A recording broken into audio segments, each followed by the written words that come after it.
ಮತ್ತೊಂದು ದಕ್ಷಿಣ ರಾಜ್ಯಗಳ ಪೈಕಿ ಕೇರಳದಲ್ಲೂ ಕೂಡ ಇಲ್ಲಿವರೆಗೂ ಖಾತೆನೇ ತೆಗೆದಿರಲಿಲ್ಲ, ಈ ಬಾರಿ ಖಾತೆ ತೆಗೆಯುವಂತ ನಿರೀಕ್ಷೆ ಕೂಡ ಇದೆ. ಎಸ್, ಒಂದು ಸ್ಥಾನ ಗೆಲ್ಬಹುದು ಅಂತೇಳಿ ನಮ್ಮ ರಾಜ್ ನ್ಯೂಸ್ ಮತ್ತೆ ಪೊಲಿಟಿಕಲ್ ಪಾಯಿಂಟ್ ಆಫ್ ಸರ್ವೆನಲ್ಲಿ ನಾವು ಹೇಳ್ತಾ ಇದೀವಿ. ಒಂದು ಸ್ಥಾನಗಳನ್ನು ಬಿಜೆಪಿ ಗೆಲ್ಬಹುದು ಅಲ್ಲಿ ಅಂತ. ಆದರೆ ಅದು ವೋಟ್ ಶೇರಿಂಗ್ ಕೇರಳದಲ್ಲೂ ಸಹ ಜಾಸ್ತಿ ಆಗುತ್ತೆ. 9% ವೋಟ್ ಶೇರ್ ಇದ್ದದ್ದು ಈ ಬಾರಿ ಅಲ್ಲಿ 15ರಿಂದ 16% ಅಷ್ಟು ವೋಟ್ ಜಾಸ್ತಿ ಆಗುತ್ತೆ ಬಿಜೆಪಿ ಪರವಾಗಿ ಅಂತಕ್ಕಂಥ. ಏನಾಯ್ತು ಅಲ್ಲಿ CPM ಪಕ್ಷ ಇವತ್ತು ವೆಸ್ಟ್ ಬೆಂಗಾಳಲ್ಲಿ ತನ್ನ ನೆಲೆಯನ್ನು ಕಳೆದುಕೊಂಡಿದೆ. CPM CPI ಎಡಪಕ್ಷಗಳು ಅಲ್ಲಿ ಧೂಳಿಪಟ ಆಗಿದೆ. ಕೇರಳದಲ್ಲಿ ಮಾತ್ರ ಅಸ್ತಿತ್ವ ಇರೋದು. ಆದರೆ ಈ ಲೋಕಸಭಾ ಚುನಾವಣೆಯಲ್ಲಿ ಎಡಪಕ್ಷಗಳ ಒಕ್ಕೂಟ ಅಲ್ಲಿ ಸೋಲನ್ನು ಅನುಭವಿಸುತ್ತೆ.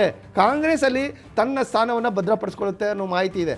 ಅಂದರೆ ಅಲ್ಲಿ ಎಡಪಕ್ಷಗಳು ಏನಾಗ್ತಾ ಇದೆ, ಇಡೀ ದೇಶಾದ್ಯಂತ ನೆಲೆ ಕಳೆದುಕೊಳ್ತಾ ಇದೆಯಾ ಅನ್ನೋ ಆತಂಕನೂ ಶುರು ಆಗಿದೆ. ಒಂದು ಹಂತದಲ್ಲಿ ಎಡಪಕ್ಷಗಳು ಮೂರನೇ ಶಕ್ತಿಯಾಗಿ ದೇಶದಲ್ಲಿ ಕೆಲಸವನ್ನು ಮಾಡ್ತಾ ಇದ್ದವು. ಆದರೆ ಎಡ ಪ್ರಾಬಲ್ಯ ಇವತ್ತು ಕುಸಿತಾ ಇದೆ ಅಂತಕ್ಕಂಥದ್ದಕ್ಕೆ ಕೇರಳದ ಒಂದು ಉದಾಹರಣೆ ಆಗಿದೆ ಅಂತಲೇ ಹೇಳ್ಬೋದು. ಶ್ರೀನಿವಾಸ್ ಸರ್, ಇಲ್ಲಿ ಎಡ ಪ್ರಾಬಲ್ಯ ಕುಗ್ಗುತ್ತಾ ಇರೋದಕ್ಕೆ ಕಾರಣ ಏನಂತೀರಿ ಸರ್? ಈ ಕಾಂಗ್ರೆಸ್ ವೀಕ್ ಪಾಯಿಂಟೇ ಎಡ ಪ್ರಾಬಲ್ಯ ಕುಗ್ಗೋದಕ್ಕೆ ಕಾರಣ ಅಂತೀರಾ?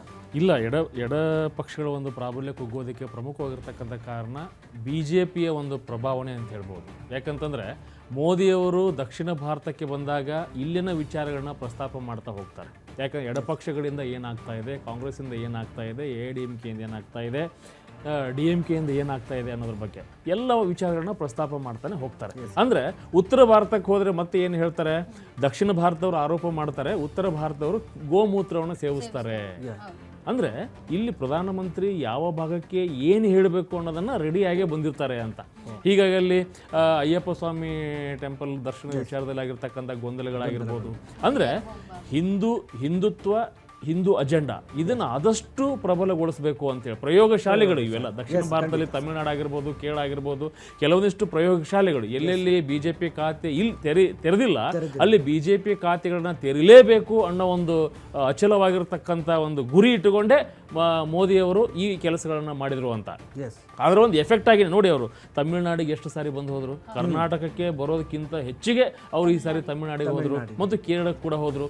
ಅಲ್ಲಿ ಕೇರಳದಲ್ಲಿ ಯಾರ್ಯಾರು ಕ್ಯಾಂಡಿಡೇಟ್ಗಳನ್ನ ಮಾಡಬೇಕು, ಯಾರ್ಯಾರಲ್ಲಿ ಕಾಂಗ್ರೆಸ್ ಕ್ಯಾಂಡಿಡೇಟ್ಗಳನ್ನ ಮಾಡಬೇಕು, ವಯನಾಡಿಗೆ ಅಲ್ಲಿ ಹೋದರು. ವಯನಾಡಲ್ಲಿ ಒಂದು AK ಆಂಟೋನಿ ಅವರ ಪುತ್ರನನ್ನೇ ಅಲ್ಲಿ ರಾಹುಲ್ ಗಾಂಧಿ ಅವರು ಅಖಾಡಕ್ಕೆ ಇಳಿಸಿದ್ರು. ಹೀಗಾಗಿ ರಾಹುಲ್ ಗಾಂಧಿ ಅವ್ರಿಗೆ ಒಂದು ಭಯ ಶುರು ಆಯಿತು.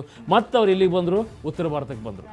ಅಂದರೆ ಈ ರೀತಿಯ ತಂತ್ರಗಾರಿಕೆಯನ್ನು ಮೋದಿಯವರು ಹೆಣಿತಾನೆ ಹೋದರು. ಈಗ ಮತ್ತೆ ನೋಡಿ ಕನ್ಯಾಕುಮಾರಿಯಲ್ಲಿನೇ ಅವರು ಒಂದು ಧ್ಯಾನಾಸಕ್ತರಾಗಿದ್ದಾರೆ.